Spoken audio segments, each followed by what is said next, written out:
Recorded, it's rolling. It's Monday, March 2nd. I have a civil engineering presentation for you guys today. This was my undergrad major. I put together a presentation, everything I remember, which is many years ago, but give you a broad idea. So if you were interested in going into engineering, maybe some things to look for, specifically civil, because that's what I did. And then take maybe some tips from this presentation today. Because next few days, I'm gonna have you guys construct a toothpick bridge. Ooh, I don't have a model up here, but I got one somewhere I'll dig up. Okay. You guys have seen this, right? So I'll give you guys like some limited number of toothpicks and see which team can construct the best design. But what we'll do it is I'll like have you guys bridge some gap. I'll give you guys some specifications tomorrow. Like bridge some gap, and I'll start putting weights on it. We'll see whose bridge can hold the most weight. Now that'll take a few days to put together. It takes some patience, takes some thinking, but yeah, we'll test these on Friday. Of course, you guys also know that the SAT is coming up. A lot of you guys should be taking this Thursday, and then by the time you get to this class in the afternoon, the SAT should be over by then, right? Some of you guys take it Friday, but again, you should probably have this class. Now, last week, we spent last week doing a bunch of SAT math. There were 4 questions I think 3 questions I wasn't able to get to, but there was also one of my other class that I wanted to go over. So anyway, there's a bonus video I uploaded this morning that covers the ones that, so if you want to see a few of the tough questions at the end. All right, we're back recording, I think. Is this back recording? Yeah. Why is this not? Hold on, I gotta check this. Right now, all right, I think it's going. Okay, let's go with this. All right, so here's most of the class I had to take. So go this right. So there were these general courses. There was one course that's like an engineering overview because there's lots of branches of engineering, right? Now, civil is usually like static buildings, like the building we're sitting in right now is designed by civil engineers, right? But there's other kinds of engineers. How about a like electrical engineer? Somebody had to put on the electricity, right? How about other kinds of system? Right? How about there's industrial? How about mechanical? Like anything that's moving. If you want to design like robots or factories or anything with moving parts, right? And so different takes on this, right? But any of these engineering, they'll come back to this class physics, like high school physics is really foundational to all of this, right? Had to take a writing and communication class. Now I did take a bunch of AP type classes in high school. I was able to get out of some of these, but I had at least one of these. So, depending if you're taking a bunch of AP classes also, you might be able to test out some of these necessary courses, but yeah, you might have to take like at least one where maybe you do some kind of research paper, put something together, so you can do that. I had to take it was either coding or programming. I've seen a lot of my own high school students over the years who get into this and can do some really cool stuff actually with like, I couldn't even tell you quite the difference between like programming and coding, but maybe some of you guys know. Now, for me, I had no knowledge going into this class, so I was learning everything from scratch, and that was a really tough class for me. Like some of these were. Now, if you are into that, like you want to learn like how to code, and I know there's different computer languages and stuff. This is something that if you learn this on your own time, or I've known some friends is like maybe they have older siblings that know some of the stuff and they teach them some stuff, right? That can really give you a leg up, right? That might be a good skill. I know, since AI is making so many advances, it can start to do tasks too, but depending on what skills you want to have, like if you want to know like any particular skill, like at some point, not every skill that you maybe want to have or want to explore or want to get good at is necessarily going to be offered as like a class in a high school. You sit down at a desk and you learn. So some of this is like, oh, I want to learn about this, so I'm going to make an effort to go off, on my own and independently learn how to do this thing, right? And if you do, if you do end up taking a class, then you'll have a huge head start on something like that. I had to take an ethics class, right? So like ethics of engineering, right? Yeah, that's the whole thing. Like if you like design something wrong, then like people get hurt or killed. Keep things in mind like that. Or what if there's like some federal regulation that and those regulations are there also to protect people. It's like, well, if you interpret it this way, kind of skirt around this and save the company money, but then people get hurt, right? So trade-offs there. So what are some math classes? Now, I put trigonometry up here, although you probably wouldn't be taking that in college. Oh, you could. That is offered in college, right? But normally take that high school type. But it's just so fundamental to so much in engineering anyway. Because how many times have you pressed sine or cosine on a calculator in here? I mean, probably what, at least 1,000 times you pressed a sine or a cosine or a tangent button, right? That's all trigonometry, right? Um, might see some of that later. Calculus, there was calculus one, calculus two, calculus three. Calculus one, you might take in high school. It has to do with like rates of change. Calculus two is normally like what they call integration. It's like the opposite process. It's just like adding up, right? And then Calc 3, yeah, that was what I remember about that is it was like calculus in 3 dimensions. So instead of just having an XY plane, I have like XYZ coordinates, right? And if you're trying to find like the slope of something, well now it's like the slope, like imagine there's a hill, or imagine there's a valley, or imagine there's like a saddle, like a valley between two hills. Like what's the slope of that like 3 dimensional surface, right? Statistics. Ooh, now this is a class that I think is offered in high school, right? But it wasn't when I went to high school. So so you guys are lucky if you get to take it. This I mean I could say this for a lot of classes, but stats especially. This is one of these classes that I took and it changed my perception of the entire world. Walk out of that class and I see everything differently. Again, I could say that for a lot of other classes too. But like what's average, what's standard deviation, how does that apply to so many things? Okay. Differential equations. This is like a post-calculus 3 class that ooh, where you look at things in terms of their rates of change. I remember one particular problem that we solved there. The instructor took like the whole green board and chalk and covered the whole chalkboard and just solving this question. You guys know how in this class in physics, a lot of times we'll ignore air drag. We'll say, like, hey, you throw a ball off a tall cliff and how fast it's laying on the ground. Let's ignore the air drag. Well, in this class, you can use this really, really high level math to say, hey, let's put the air drag back in there. So I imagine if you went for like aerospace engineering, that's another type of engineering I missed before, right? Aerospace, where it's like, hey, let's design rockets and planes, right? You got to consider the air drag, right? And uh, yeah, that that ended up being a yeah, really long, tough problem. But yeah, if you want to put the air drag back in, that's the math you need. Right? Physics one and two. So this class is mostly centered on physics one. Now, a few weeks from now, we'll get into some basic circuits like voltage and current and resistance and parallel and series circuits. Right? And that's in a college level, that's mostly like physics two, but they go deeper with that. So physics two is more like electromagnetism in general, right? Chemistry one, chemistry two, right? So like all these levels of chemistry. Yeah, if you've taken chemistry in high school, it's comparative to a college level, it's probably mostly centered on like a Chem one, right?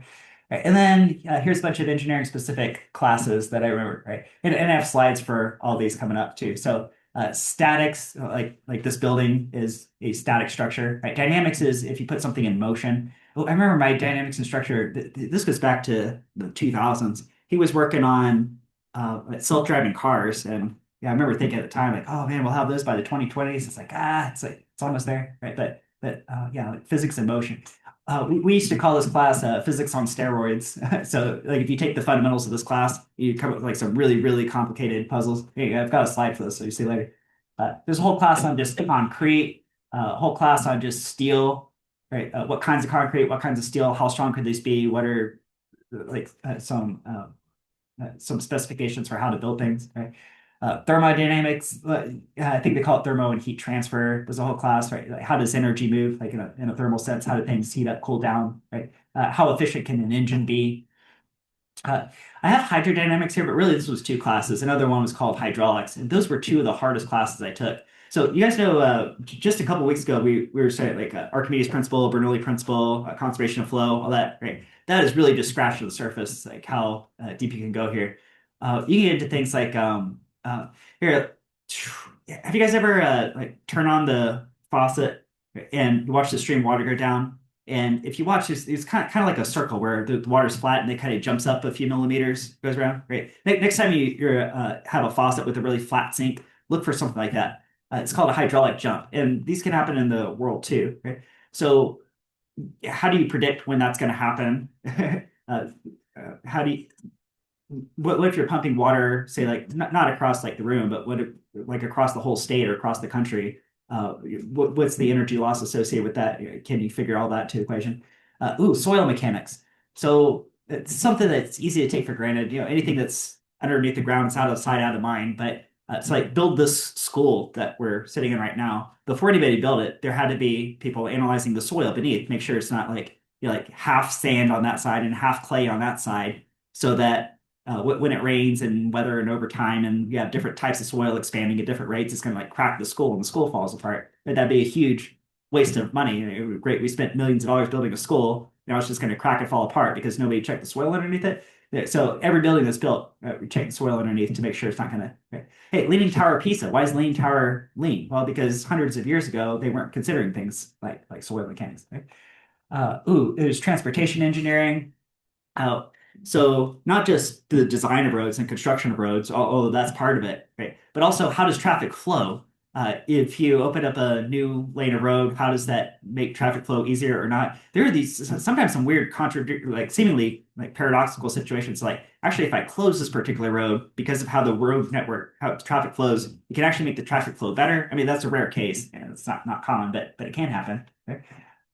Yeah, how do you fix speed limits, and how do you design the road to certain speed limits? AutoCAD. So it's a program that you can design buildings in 3D, design structures in 3D. No, when I found out, like going through the class, my idea of like going into college was like, okay, I'm going to college, I'm going to spend 4 or 5 years, and probably by the time I come out, I'll be ready to be a civil engineer. And what I realized is that actually every one of these classes, they're really providing you with foundational knowledge. And something like AutoCAD, if you want to be really good at designing 3D structures in AutoCAD, a lot of that's really up to you to independently like get out and work on it and have the passion to say, oh, like I really want to design all these things and learn all the details how to do it. Okay, just like a project management class. Yeah, so like here, you go back to like say building the school. Some things have to be built sequentially. Like, okay, well, we can't start construction until we check the soil foundation, right? So that's got to happen first, right? And then we can do this, then we can do it, right? And some things can happen in parallel. Like, hey, maybe while we have an electrician putting in all the wires, at the same time we can have a plumber putting in all the pipes, right? But it's going to take some time for this project to develop, right? But okay, we got to do these things sequentially. We can do these things in parallel, right? And there's a whole process to this, right? All right, so let's jump into these. Again, a lot of these engineering specific, I have a slide for. So here's something like statics, right? If you ever see like a truss structure like this, right? It was like what I remember it anyway was like most of the class, the whole class being something like this is, well, can you pull apart that truss structure and figure out what are the tension or compression in any particular part of this, right? And what's the torque? So if you have a two-dimensional structure, like these look like maybe a two-dimensional cross section, you can consider these are your guiding equations for the entire class, right? Sum of forces in the x direction goes to zero, sum of forces in the y direction goes to zero, and the torque, well, clockwise and counterclockwise, you can consider that in the z direction. You consider like 3 dimensions, it goes to zero, right? If you consider three-dimensional structures, right, you get this whole field of equations opening up. The forces in all 3 dimensions and also the torque in all 3 dimensions have to zero out. Right? Now, for any static structure, that's always true. Now, you can start from that, and then you can use that to figure out, like, oh, the force in this bar, it looks like it's going to be 19.3 pounds, and that would be in tension, and that would be consistent with everything else. So you can go point by point by point. You also do it for the whole structure. They put, looks like some conditions down here, like 100-pound force here, something like that. Right? Put this into compression at the top, right?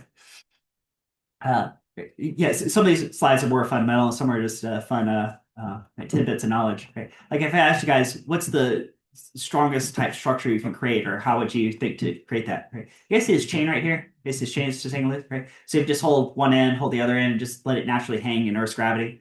It creates a shape. It's called a catenary. Now, for a long time, if I go back hundreds of years ago, people thought, is that a parabola? It looks pretty close to parabola. It's actually not quite. It's some other funny looking equation. Right? But that right there is like a natural shape that's provided by nature. Right? Now, if you take that and stiffen it and just turn it upside down, now you have an arch. Right? A modified version of that is actually the St. Louis arch, which is this one out here. You get modified because the width changes as it goes up. Right? But it's this principle. Right? There are other buildings too that take advantage of this idea. So like if this arch, if you change it, if you made it wider or skinnier, it would not be as strong as it is right there. That would be maximum strength. Yeah, maybe that's a bigger idea you can take too. Is sometimes you can steal ideas from nature, like, oh, okay, well, this is a process of evolution has come upon this or that solution, and you can do something with that. Right? Ooh, I-beams. Right. So you see these all over construction, and why that shape? This might be a question on your final exam coming up in a few months. Well, I know it made it on there. I don't know if it made the final cut, but right, why this shape? Here, I'm gonna draw this out here. Right, so draw this I beam, right? If you have this in construction, make this 3D. Have this in construction here. Okay. Oh, see, why would this be a really strong shape to have? Right? Well, suppose I've got this on a couple of supports as real basic examples, right? So support here and support here. Right? So ooh, that could be like an upward force, maybe like a normal force, might call it in this class, right? Okay. So I got a couple supports, right? Okay, so isn't this whole beam going to want to bend like this if I'm looking at cross section from the side, kind of like a smiley face? Do you guys see that? Wants to bend like a smiley face. Is that okay? Now, oh, the as it does that, is the bottom going into tension or compression? What would you say? Tension or compression? Yeah, tension. Yeah. Right. So if you pick any part, it looks like it's being pulled like this, like pulled in tension. Right? Which metals like steel are pretty good at holding tension, but not concrete. Right? Concrete you never want to put in tension because it'll crack really easy. But this is a steel I-beam anyway, so steel's okay. Right? What do you think the top is going in? Tension or compression? Right. Compression. Yeah. If you put up a little square, yeah, it's being squeezed in like this. Right. Now, if the bottom is in tension, put T for tension. Top's in compression, T for compression. Do you guys think that there's some nodal line that's neither tension nor compression? You guys imagine? Right? Now, if I look at it from the side here, I might say, right, you got this in compression and this in tension, right? And there's some nodal line, like right in the middle, right, where it's neither tension nor compression. Okay. So most of the tension is happening in this bottom flange, and most of the compression is happening in the top. Now, so this particular shape, right, is adapted to handle like most of the stresses that are going to be on it, right? And you carve out the middle for a couple of reasons. One is that it's less weight in your structure, right? So that's less force pushing down on the rest of the structure, right? And also it's more economical, right? Because like if this was like a solid steel bar, right, with like a rectangular cross section, right? Now you got all this extra material here that isn't really holding up very much forces, very many forces. So yeah, so that's why that's a common shape right there. Okay. Sure, I-beam. Yeah. Right. So moment of inertia. This is well here. Go big picture with this too, because here's another perspective on well, that looks like an I-beam too, doesn't it? Right. You guys ever see cardboard, this corrugated cardboard? Right. Now, if you were to pick this apart, suppose you peeled off the layers, peel off this layer, peel off this layer, right, and then you got this wave-looking shape, and maybe you pull that flat, right? Now you got like three flat pieces of like really flaky paper, right? It's like it tears really easy, has like no strength at all, right? And yet when it back in its original form, when it had this corrugated shape, right, you could throw all kind of weight in it and like package that up and like that box will hold. Right? So giving it this corrugated shape like this, here's a corrugation process, right, gives us a lot of strength. And here's some equations that back this up with math, right? You guys ever look at, say, like what is this, washer or dryer? I don't know, it's one or the other, right? But it has these ridges on the side, right? See, if it didn't have that, this would be real flat metal that wouldn't have a whole lot of strength to it, right? You could probably just, in your hands, like crunch the metal, right? Right? But it's got a fold here, it's got some creases on the side, right? It gives it some more inertia. Dynamics. So this is the class we call physics on steroids. Like in this class, you guys have seen Atwoods, right? Like classic Atwood. And this looks like a classic Atwood. Hey, wait, what is this? I got an Atwood within an Atwood. How do you handle? How are these things accelerating now? Right? Or if you were along for the ride, a little bug along for the ride, or these were elevators, right, what would your apparent weight be? Ooh, now it's like an extra layer of complexity. Is that? Or how about this one? You guys know pulley systems. There's a pulley system right over there. You guys built pulley systems, right? But what is this? It's a pulley and a pulley and a pulley and a pulley, right? It's like pulleys compounded, right? So if this pencil moves up 1 meter, how far do you have to pull this string for that to happen? Right? Can you figure that, right? Or let's go even harder, right? Look at this cart over here. This cart looks like see attached to a string. It's going around this Atwoody looking type, or maybe a pulley type system, right? Somewhat, right? You got a block over here. Now, what if this truck, this little model car right here, takes off to the right? Maybe it has some velocity. Maybe it has some acceleration if you want to go even harder, right? Now, as it's moving to the right, guys, is this angle beta changing? Yeah, it's going maybe from 30 degrees to 25 to 20, right? So that's changing, right? And as that changes, that's going to change the tension of the string. And that's going to change. Ooh, you have all these like crazy processes going on, right? So if you again like really, really hard level physics, what you learn in this class is really just fundamental to some really crazy problems that you can figure out how to put together, right? Yeah, if you want to do anything like robotics, right, this would open the gate to that. Now you can design any kind of robot, right? If you can handle this stuff. Okay. Let's go concrete. So back to civil now. Right. Concrete. Right. So what is concrete? So actually, this right here. Does anybody know what picture this is? What picture this is right here on the bottom left? It's at the underside of the Parthenon that the Romans built thousands of years ago. Now they actually had a different kind of concrete, like totally different than the modern kind of concrete. And when the empire fell and there was so much knowledge lost, some of the knowledge that was lost was how to make concrete at all. And for almost 2,000 years, nobody knew how to even make concrete. But then it's sort of rediscovered, but a new process. So what we do now is take different size aggregate. Now, this is a kind of simplified model. This coarse aggregate, fine aggregate could be certain kinds of sand. There's certain kinds of sand that are more useful to concrete. You mix that with water and some other admixtures, air, right? And importantly, modern day concrete uses something called Portland cement. Portland cement. You mix this all together, right? And now it's liquid. Now it can take any shape you want it to. So that's nice, right? So it's a relatively cheap material that's also very strong and also can fit in any form because while it's liquid, you can mold it to any shape you want or pour it, right? And then it will solidify. Now, there's a misconception about solidifying. Some people think, oh, it seems like maybe the water is evaporating or something like that. That's not that's not the process, right? What's doing is undergoing a process called curing. So there's actually a chemical reaction. And some really thick concrete structures like the Hoover Dam right, out in Nevada, supposedly, I mean, I've read this, is that even though it was made many decades ago, like its curing process is not even quite complete yet because it's just such a thick slab of concrete. So it's like curing to this day. Yeah, so this process, right. There was a story, I forget where I heard the story. It may have been in one of my engineering classes where there was concrete that was I gotta say this too, right? You can have different mixtures of these different ingredients and have different strengths of concrete, right? So if you're just like creating like a sidewalk, it doesn't necessarily have to be that strong. But if you're going to create a 50-story building, ooh, you better make sure there's some necessary minimum strength right, especially down to those bottom floors, right?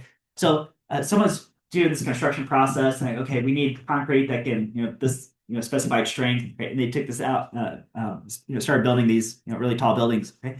And then they did a check on the concrete to make sure, okay, make sure at the field, make sure the concrete is cold and strength. And it wasn't. For some reason, it was a lot weaker than it was supposed to be. And they couldn't figure out why. It was a total mystery. We're mixing everything right. We're doing everything right back at the factory. Mixed at the factory.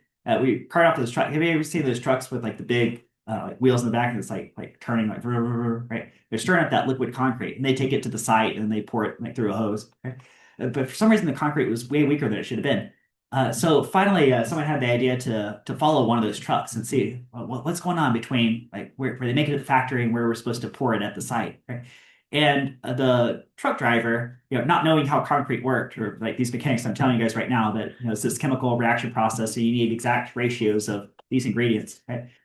He would stop for a lunch break. He's like, okay, well, if I'm going to start for a lunch break, I got all this concrete. Hey, I'm just going to wet it down with the hose, and then whatever water evaporates, I'll just replace with the hose. And he'll just kind of eyeball and kind of guess, and just like throw a bunch of water in it. And that was making the concrete weaker than it should have been. Yeah, because the water doesn't evaporate; it actually becomes part of the concrete. Right? It's a chemical reaction. Right? So, how can you maximize the strength of your concrete? Right? Maximize the strength. And one detail, this is leading to the next slide, has to do with the ratios of these sizes of aggregate, coarse aggregate, fine aggregate, but really it's more complicated than that. It's not just two sizes necessarily. In fact, if you have lots of different aggregate size, that will actually increase the strength of your concrete. Right? And here's why, or I'll explain as best I can, right? This whole process. Right? You guys see these sieves right here? See this whole like tower of sieves? Right? Now, if you open this up, you can see inside, there's like this wire mesh. And this wire mesh has different grate openings. So some of it's like large grate opening, you'd want to put that near the top, right, to allow like most of the aggregate to go through. Maybe it only captures the very large size aggregate, right? And then they get successively smaller, so that by the time it gets down to the very bottom, the only thing that can make it through the bottom is like really like silt size, like extremely fine grain size that can make it through, right? It all separates out. You can actually build one of these out of just a cardstock. I've done that as a project sometimes in my past classes. If I have time, I might do that with you guys too. So you can separate out all these different size aggregate. Right? Now, you look at that aggregate and you can determine what kind of concrete it's going to make, strong or weak. Right? So here's a graph over here. Now, if suppose you have a bunch of large size aggregate and a bunch of small size aggregate, but there's nothing that really shows up in the middle. That's this wavy looking line that's called gap graded, right? So we're looking at percent passing by mass and the logarithm of the grade diameter, right? To separate out like this, right? If you have what's called uniformly graded, maybe most of the aggregate like lines up in like one or two of these, and then like nothing in any. So right, so it's like nothing, nothing, nothing, and then bam, all at once, and then nothing, right? But really, what you want is this well graded, where you get like some large aggregate, some medium aggregate, some small aggregate. And if it's missing any of those, goes back to like gap graded. You can restore that by filling in whatever is missing and make it more well graded. Okay, so why is well graded the strongest? Well, let's look at these here. So if something's poorly graded, also called uniformly graded, like this, right? Then here, imagine these are like rocks, right? Now the actual rock, it's been like made by the Earth, over like millions or billions of years. That's going to be the strongest part of your concrete. Whatever fills in all these gaps right here, like the Portland cement and whatever admixtures and water that solidifies, right? That's the weaker part of the concrete. So if you can get more rocks and less Portland cement in your mix, by ratio, then it's going to be a stronger type concrete. So, if only there was some way to fill these gaps. Hey, I know how to fill the gaps. I can fill it with like medium size aggregate. But then when you get medium size aggregate, okay, you just zoom down and like a fractal zooming in. Okay, well now there's gaps between those. So how do you fill those gaps? Okay, how about with small size aggregate? Right? So then what's going to fill the most space is to have this well graded. So you have large aggregate, you have medium aggregate, you have small aggregate. Right? So that's what you're. It's going to help maximize the strength of your concrete.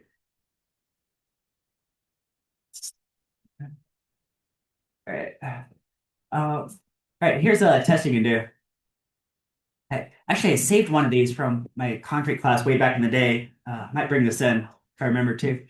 So you can create these cylinders. In the States, we go 4-inch diameter by 8-inch tall, if I remember right, thing like that. Right. So you can create this concrete mold. Again, exactly how you mix the concrete, what ratio of water you put in to the other ingredients, what size aggregate right? And it's going to correspond to some strength. And you can put it in this compression machine and press until finally, bam, like it explodes. And that would, of course, be the breaking point to tell you what the strength of concrete is. And so here's a table here. Now here, this table's looking at different mixing ratio of cement to sand to stone. So that could be like Portland cement and then fine aggregate and large aggregate. You can think of it that way, right? So these different ratios. What's the compressive strength? Again, concrete is good for compression, to not tension. You never want to put concrete under tension, but compression it can handle. So now these are American units. If you do go to an American college, engineering, they'll probably work in like pounds and inches. Right? So pounds per square inch here. So we're looking for 2,500 pounds per square inch to 4,500 pounds per square inch. This could be weak concrete to strong concrete, like that. Right? I put some other units on the side. So you guys know in this class, we tend to use the metric system. So that'd be more like pascals or megapascals, right? So these are equivalent. So weak concrete in metric might be like 17 megapascals, and strong concrete might be like 30 something megapascals, right? And then one more step, if you want to put that in atmospheres, you guys know we're sitting in 1 atmosphere of pressure. I mean, these are pressures, right? Right? Pounds per square inch, pascals, right? Atmosphere. So you could equate it. Right? So 170 atmospheres to over 300 atmospheres, something like that. Right? And then what would you want to use this for? Right? So we concrete, like fence posts, whatever. It doesn't have to be too strong, right? But if you want to do like commercial floors, we're sitting on the second floor of the building right now. Ooh, better have some fairly strong concrete. Right. This right here.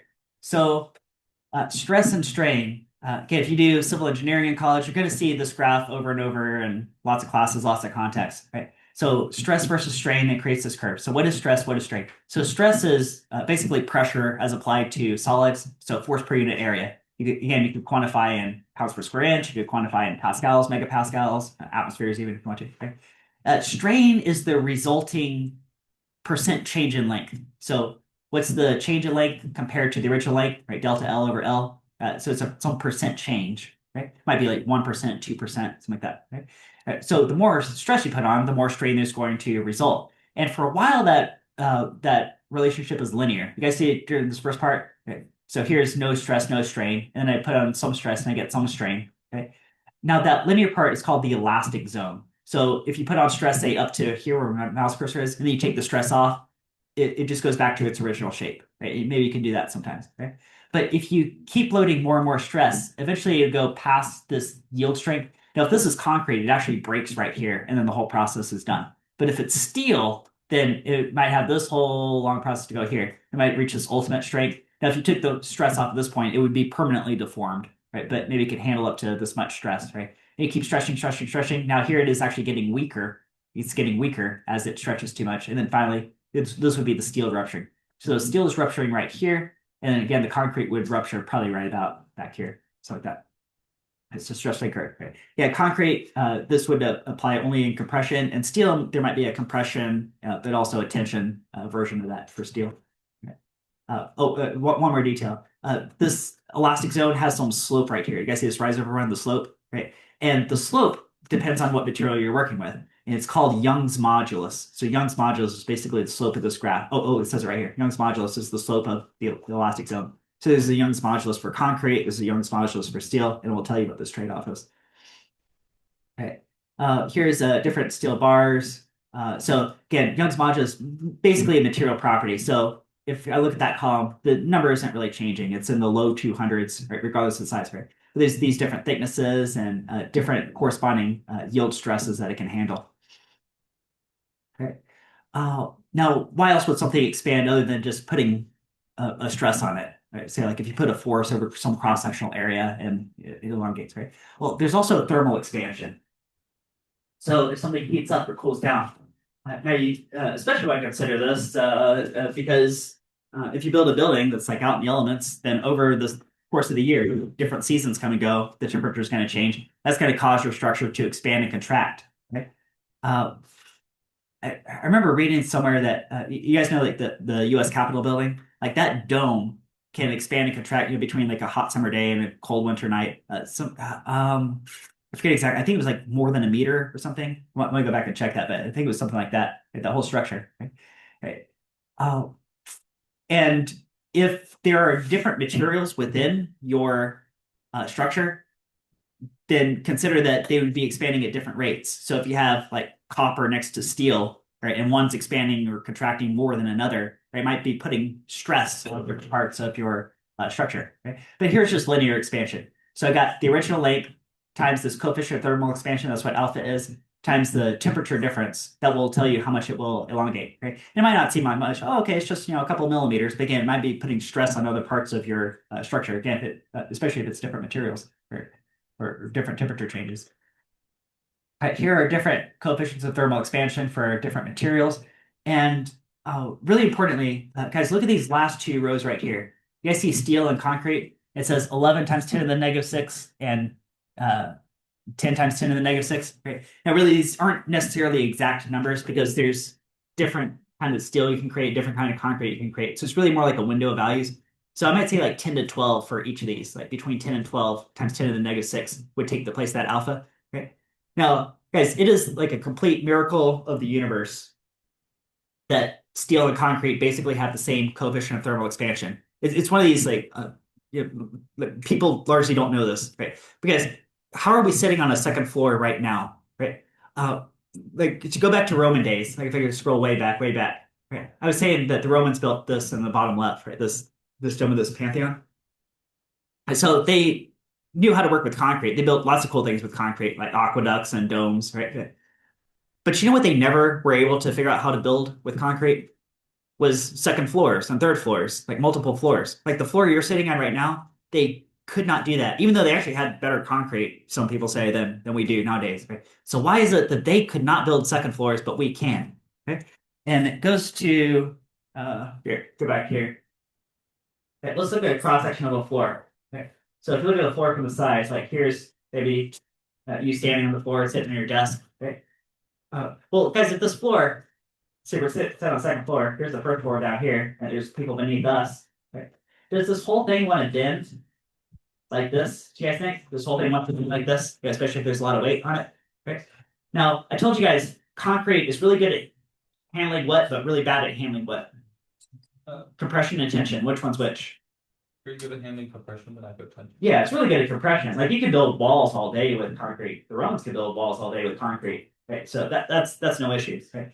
But go back to this, and maybe it kind of connects to this I-beam too. You guys remember the bottom of the I-beam was going to tension if you put a. Ooh, I meant to put a vertical load up here too.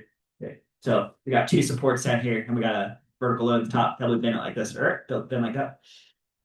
Okay. Yeah, because if you were just sitting on a pure concrete floor, that would be bad because this part would go into tension, tension, tension, okay? And the floor would crack apart. Okay. Uh, but you know what is really good at handling tension are metals like steel, especially. Steel is really strong. So what you do is you throw a bar of steel right here. You say, okay, well, if this were to go into tension, then I can just throw a steel bar there. Oh, how we'll call it rebar, okay? And then that can handle the tension part of the equation.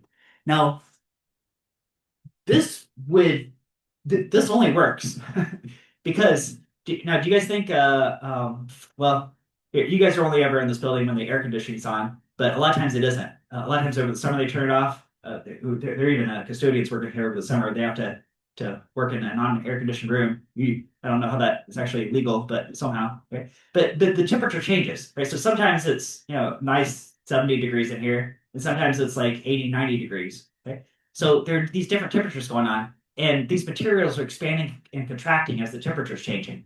Okay? And if these materials were to expand and contract at different rates, then it would all crack up. It wouldn't even work, right? Again, just by complete luck of the universe, it turns out that steel and concrete actually expand, have the same thermal expansion, same coefficient of thermal expansion. Okay? So they'll actually expand and contract together, and the floor actually stays together. All right, that may have been a slide on my here. Go back to my presentation. Where were we? Um, Here it is. Right, here's my next slide. So there it is. There's maybe a better picture. Okay, so if you have going to tension here, compression here, concrete can handle compression all day. That's fine, right? But the tension, ooh, better throw some rebar there. So here it is constructed. You guys see all this rebar? We got this web of rebar. Hey, you can pour the concrete. It's liquid. It'll cure and then turn into a solid. Right? You have that rebar doing the work here. Right? Okay. And, now, as long as it stays steel, that'll last a long, long time. There's other things you have to worry about too. Like, guys, do you think that uh, things wear down over time? Right? There's like maybe plants trying to grow in it. And have you guys ever seen like a ghost town, like people abandon town for whatever reason, like Chernobyl or whatever, right? And then nature eventually takes over, right? So these materials don't last forever, even though it feels like, oh, this floor should last forever, this building should last forever. But if people like disappeared tomorrow, you came back a million years from now, you might not even know there was a building here. Right? So it's just a matter of time before nature takes things over. It's trying to crack things apart. And if you get cracks in this steel reinforced concrete, do you guys think that some humidity and some water is going to eventually get to the steel and start to turn into rust and corrode it? Right. And now it doesn't have its strength anymore. Right. Now it's going to fall apart. Okay. So, okay, here's one of my slides that's kind of for fun, but I just like this. I think this is interesting. Is there is such a thing as self-healing concrete? I don't know how prevalent this is. I just think it's really cool. So when you make this concrete, another ingredient you can put in is certain species of bacteria. I looked this up. The genus is called Bacillus, I think is how you pronounce that. Right? But there's different species of concrete that they wake up, and also in the mix you put some yeast, I think it is, that the bacteria can eat. So if there ever is a crack that opens in your concrete, then the bacteria wake from their dormant phase, right, because they're exposed to the air. And they start eating whatever food source you put in, right? And they'll actually excrete calcium carbonate, which is also called limestone, and that will like self-seal the crack of your concrete and make your concrete last a lot longer. That's pretty cool. Soil mechanics. So, yeah, here's buildings that were built. I don't know where, but probably not in the United States. Probably in some country where they didn't, maybe have the regulations to check the soil. Right? Yeah, like so many things in engineering, right? It's easy to take for granted. You don't know the behind the scenes process. Like, yes, we have this regulation for this reason, and we have to do all these checks, right? It's like, oh, just build the building. But no, don't just build a building because this is what happens. It's going to fall over. Okay? Here's the base of the Leaning Tower of Pisa. Right? So Leaning Tower of Pisa. Right? Go back. It was hundreds of years ago. This was built, and if you look at the soil underneath it, it's all uneven, right? There's these different types of soil that again expand and contract at different rates. So every time it rains, maybe the clay will expand differently than the sand and the silt, right? Right. So and that will cause us eventually to lean, right? Or even worse, like fall over, right? So like that. Yeah. So gotta check the soil. See what's here. Oh. I remember a story one of my instructors had, one of my favorite instructors back in college. Looking at this road sign here with the sign on the top, right? Uh, if you want to build a big pole like this and put a big sign on top, right? Guys, how deep does this have to go? Can you put this pole like just 1 foot into the ground and that's going to hold 1 foot down? No, that's never going to hold. Hurricane comes, goodbye. Right? So how deep does it have to go? Well, it depends on the soil that's underneath it. So there's not like an exact answer, right? But there is a rule of thumb. And the rule of thumb generally is for every 3 feet above, you put 1 foot below. Right. Yeah, not exact. Maybe if you have a bunch of sandy soil, you have to go deeper. Right. But we had the story that there was, I think it was a gas station or some business that had a sign that was like to the old business. It wasn't even their business. And you say, oh, hey, why don't you change the sign out there? They said, oh, yeah, we would, but there's this regulation. We can't get an engineering team to tell. We got to figure out like how deep this pole is before we're allowed to touch anything on it. Said, oh, I think you can figure that out. So we went out there with like some equipment. It's like started banging on this pole, and he got some data back about waves being reflected off the bottom. And from that, he was able to determine or get an approximation for how deep it was. And he like went and put his name on it. And he was driving by like a few weeks later, and they changed the sign. So it's like, yeah, we should figure that out. Yeah. So anyway, yeah. Every time you see a pole like this, think it does have to go like so deep into the soil. Right? And hey, how about this? Because what if you fast forwarded time? What if time wasn't beating 1 second per second? What if you're watching time beat like 10 years every second? Right? And you just left it there. So ghost town, it's abandoned. You're watching time just go forward. You're in a time machine. Right? What do you think would happen to this? Would it just stay up? Or would it look like it was in mud? It would start to just like fall over. Huh? Right? Things don't last forever. Right? Ooh, here's a screenshot of AutoCAD. Yeah, like I was saying before, I had this impression going to college, like, oh yeah, I'm gonna be totally proficient in all these things by the time I come out. It really wasn't that at all. If you take a class in college that's like AutoCAD, they'll really just show you the fundamentals, and it's really up to you to like have the passion and the interest and the time and dedication to go put together whatever designs you want to do, and really learn all the details of how these CAD programs work. Right. Uh, yeah, there's a whole class that took on water treatment, water and wastewater, which are two different things, right? So maybe get water out of the here. I think we get it mostly from the St. Johns River is what feeds us, right? But of course, you want to clean this up.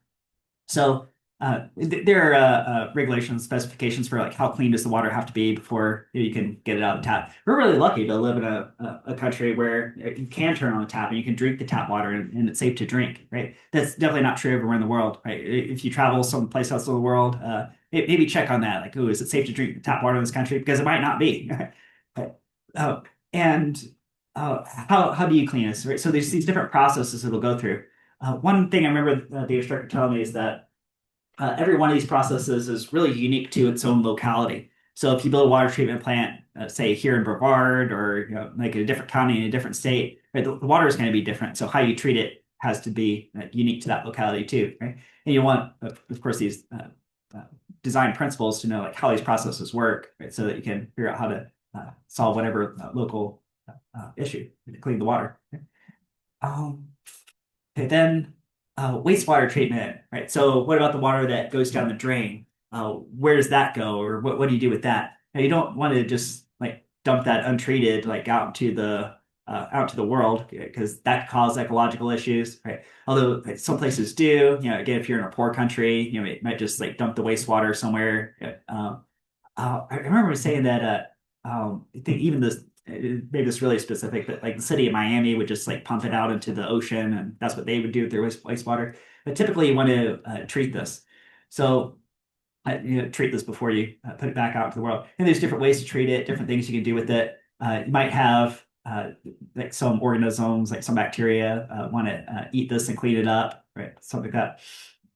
You can burn it is another thing you can do. You can maybe get energy out of it. It might be methane you could get production. Right. And funny detail too, like what if you go past a treatment site? Oh, excuse me. How do you know if a water treatment is like regular water treatment, it's going for like tap water, or if it's wastewater treatment? And I forget why this is, but do you guys see this round shape right here, like the circle shape? For some reason, if you see a circle shape, that is typically a marker of a wastewater treatment plant specifically. Again, I forget why. Like that. Ooh, let's look at road design. Say cross section of a road. Now, if you're driving on a road, it's easy again to just see the surface and say, oh, okay, looks like somebody put some asphalt here. But don't forget too, there's this whole process outside out of mind that went into the construction of that road. Right, so there's all these layers you have to have. There's this process called McAdam, where you want to have a subgrade that's like this large aggregate, and you get smaller and smaller aggregate as you go to the top. Right. Also, how about this, guys? Suppose it rains. It's all raining. It rains a lot in Florida. Do you want your water all puddling up in the middle of the road? No, that's really, really dangerous. Right? You guys know from this class, decrease the coefficient of friction, make it harder to have control of the car, brake when you need to brake, and so on. Right? Really, don't you want the water to like flow off to the side? Right? So if you pay really, really, really close attention, again, it's easy to miss this if you're just driving around. Right? But look at surface of any road. It actually has a little curvature to it to make all the water run off to the sides, ideally, so it doesn't just like pool up and big puddles in the middle of the road, which would be really dangerous. So, all right. That's main presentation. Here, I got one more question for you guys. Since tomorrow I'm gonna give you guys some toothpicks and have you guys construct a toothpick bridge.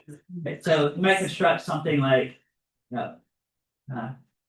maybe you got here's like a basic design. You might do something kind of like this and have whatever design going on.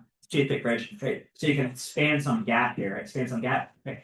Now, guys, suppose you're looking at it this way. So I'm right here. I'm looking through the cross section of this bridge. Guys, what would be a stronger cross section? Would it be stronger to create a really flat, wide bridge and put a weight on top? Right, I'm going to put the weight right here. Maybe like this slab weight right here, right? Would it be that, or do you want to create a tall, skinny bridge? Now, one of these bridges is much, much stronger than the other, and the other one's going to crack first. Which one's stronger? Well, you know what? I think that's a good question to leave you guys with tonight.